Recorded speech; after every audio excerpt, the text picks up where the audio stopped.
Okay, here I am getting ready to get the chamber back out again, start my therapy. I'm going to give you a little preview of putting it together. It is a Newtowne, and it's the smaller model. I think it's 27, not sure. Anyway, it's about 7 feet wide. You also have space for your oxygen concentrator as well as the compressor. So here it is, the beginning. All right, on to the setup. As you can see, Sean is bringing in the pipes and laying them out.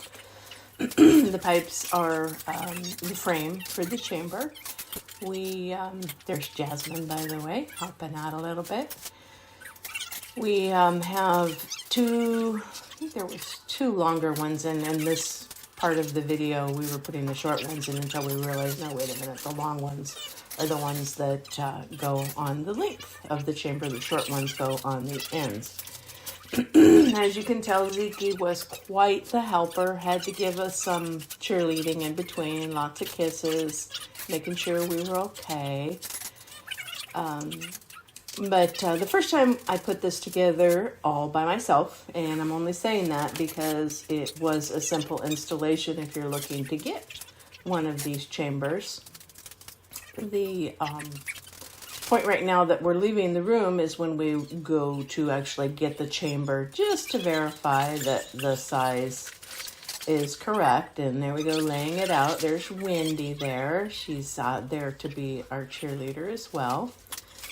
So yeah, we've verified that we're at the right lengths at this point. So we have to put on, once we secure, now you got to secure everything once you know you get it in the right place. And then once we get that in, we're going to go ahead and add those top things which the chamber hangs from. There's one on each side, and then there's a post that goes in between. And at this point I realized I forgot to put the top post in before I secure the rest of it. Sean was a little bit more ahead of me, but nonetheless, we got done at about the same time. Now we're just securing everything.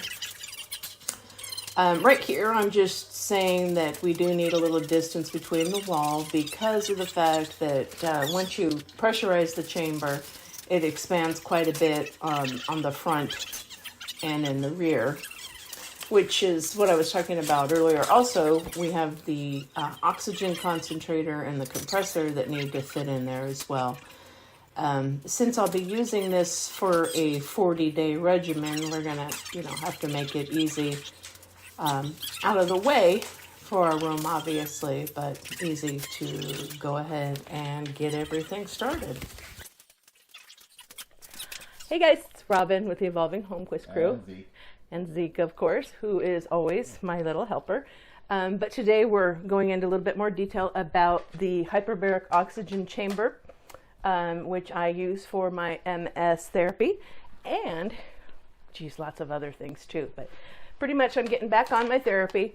As you've seen in the previous video, it does require a lot of space in the room. So up until this point, we really haven't had space to put it up. So we have this area.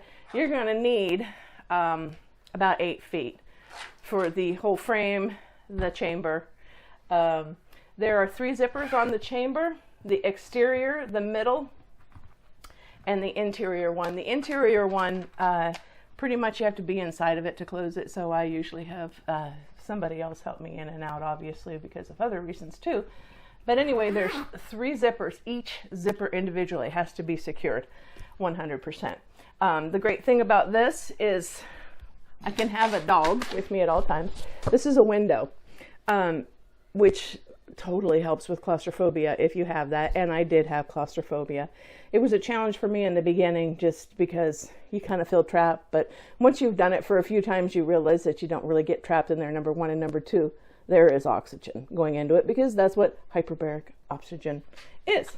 So anyway, I do have the one window. This is a 27-inch, I believe, and I guess that's the interior size Newtowne. Amazing company, amazing support. Marie has been wonderful, And I have had to send it back once because I had a leak on it, and she sent the box to pick it up, and we sent it back and it came back fixed. So I would highly recommend them. Okay, here we go. Depressurizing. You can go as fast or as slow as you want to. I usually, after a while, let it go a little bit faster.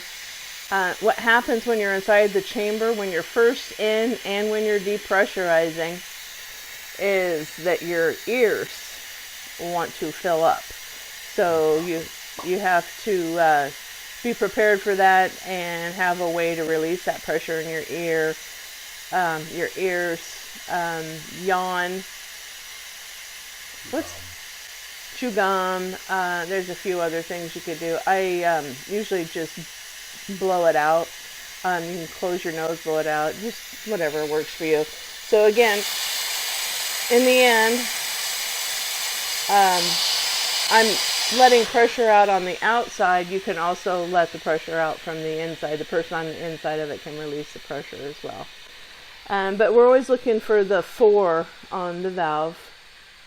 Now you can tell that it's good to go. You don't want to release the zippers before the pressure is out. But you'll see the pressure has gone down completely, but yet you still have a little bit of air in here. But once you undo the zippers, most likely this one. Are you sure you can do this? I think so. Okay. I still put my finger in the vinegar. And the other one in here.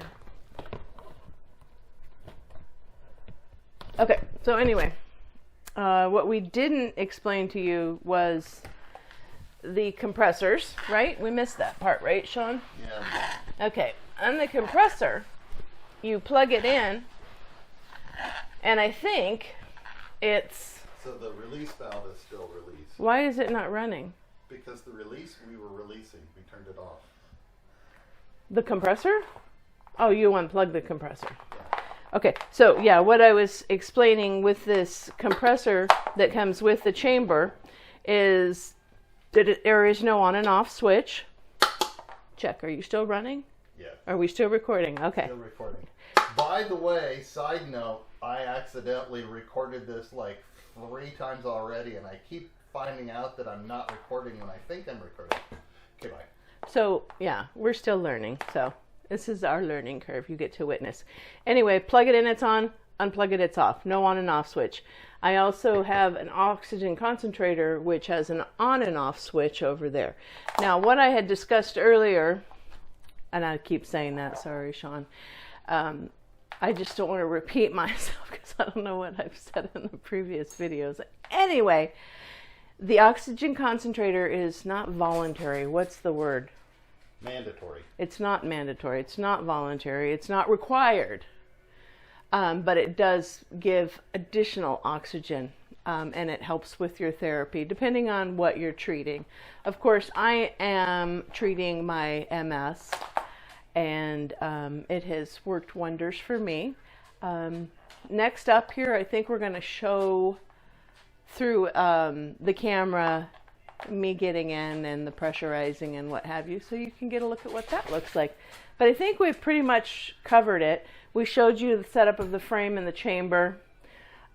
Very easy. I don't know why I thought it was going to be difficult, but I did this by myself the very first time with just a wrench. So I have the compressor, which pumps the air in, and I have Jasmine. Oh, this is my beautiful little angel. Yeah. And then, of course, the oxygen. So again, the oxygen is not required, but it is helpful. Okay. Bye for now. So this is me getting into the chamber. Poor Sean helped me, and I'll spare you the awkward details of me trying to get into the chamber. Okay, so I'm going to go ahead, I'm going to get in, I'm going to zip up the interior zipper, and then Sean's going to zip the next 2 after that. I'm not sure if you can see this. Can they see this from here? Yeah. Okay, can't see this from here. But this is the gauge that tells you when the pressure gets up to where it needs to be, which on this particular gauge is going to be 4, which is the very top end of the green. Okay, so everybody's closed up. I'm going to go ahead and get in. We'll see you on the outside.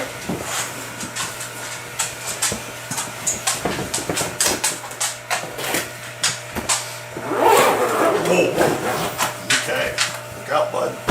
Coming through, bud. Okay. I am inside. I have interior zipper in my hand. It's on working on the outside zippers. Why am I getting stuck here? I don't know. Look out, bud. Right here, fine. Get your zipper. There, now you're clear. You were told was what was in the way. I'm unzipped, so. Okay, I got it. Go. Okay.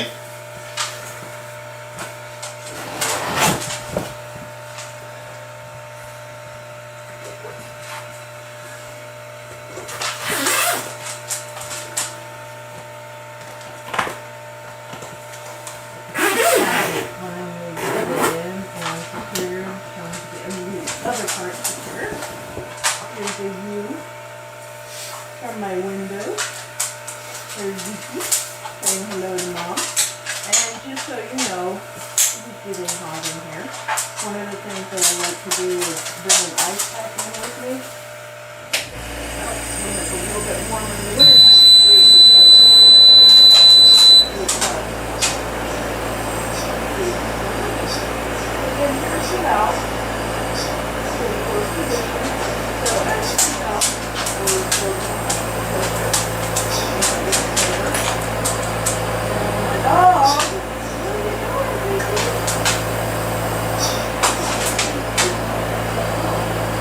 Running in, but the chamber, push is real loud. So right now,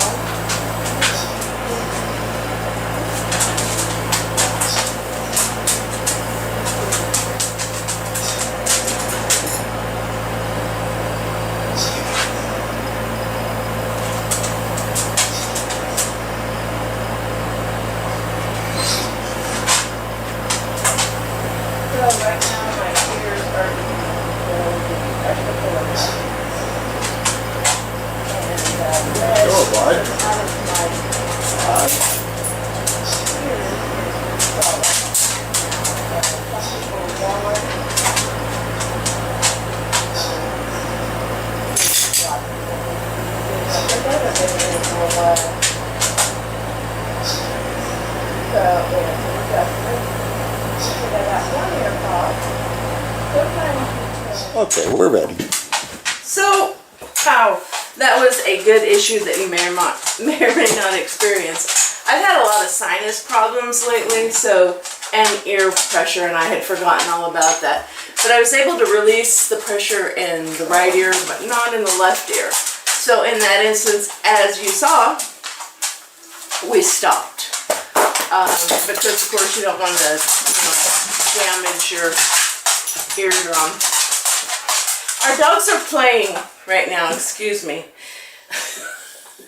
But anyway, so I was talking about inside how the pressure was released in one ear and not in the other, and that could be a problem. One time that you don't want to go in is when you have a headache or you have sinus problems. And again, I was doing this for the purpose of just explaining how this works and what have you, but I'll probably wait until the sinus congestion goes away before I get in and start my new therapy. We've had a lot of allergies, so anyway, thanks.